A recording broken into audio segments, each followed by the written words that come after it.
নমস্কার বন্ধুরা, ছোট্ট একটি এপিসোডে আপনাদের স্বাগত জানাচ্ছি।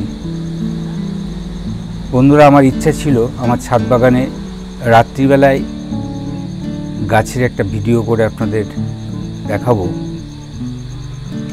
তো আজ সারাদিন বৃষ্টি হচ্ছে, সন্ধ্যে থেকেও বৃষ্টি চলছে। তো এখন একটু কম আছে, সেই অবসরে এই গাছের ভিডিওটা করে নিচ্ছি। দেখুন, প্রচুর ফুল ফুটেছে। বুদ্ধজুঁই যেমন গন্ধ তেমন তার সৌন্দর্য। যখন ফুল থাকে না, গাছও দেখতে ভালো লাগে, সবুজ পাতা। প্রায় বিনা যত্নেই গাছ হয়। একবার ফুল হয়ে গেলে তার ফুলের যে অংশটা শুকিয়ে যায় কেটে দিতে হয়, আবার নতুন করে বেরোয়, আবার নতুন ফুল হয়, একের পর এক ফুল হতে থাকে। যদিও এই সময় এটা আসল ফুলের সময়, কিন্তু প্রায় সারা বছর কম বেশি ফুল হয়। তো খাবারও তেমন কিছু দিতে হয় না। ছাদ বাগানে অন্যান্য গাছের জন্য কেউ খোল জল বা এই ধরনের কিছু ব্যবহার করলে তাই দিলেই যথেষ্ট।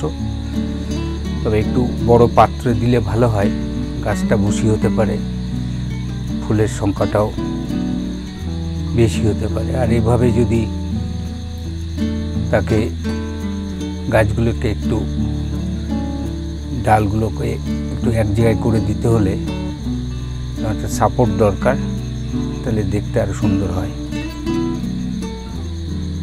তো এটাই বলার, বিশেষ করে রাত্রিবেলায়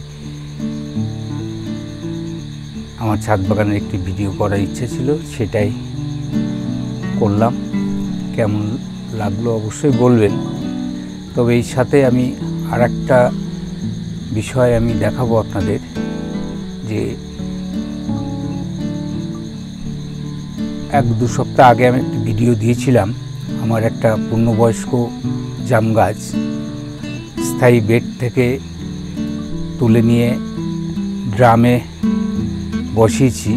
তো অনেকেই জানতে চেয়েছেন গাছের পরিণতিটা কি হলো, সেটাও এই সাথে দেখিয়ে দিচ্ছি। তো আজকের ভিডিও কেমন হয়েছে সেটা আপনারা জানাবেন। মাঝে মধ্যে ভিডিও যাচ্ছে, একটু দেখে নেবেন। পরামর্শ থাকলে পরামর্শ দেবেন। ভালো লাগলে আপনার মন্তব্য দ্বারা আমাদের উৎসাহিত করবেন। ধন্যবাদ।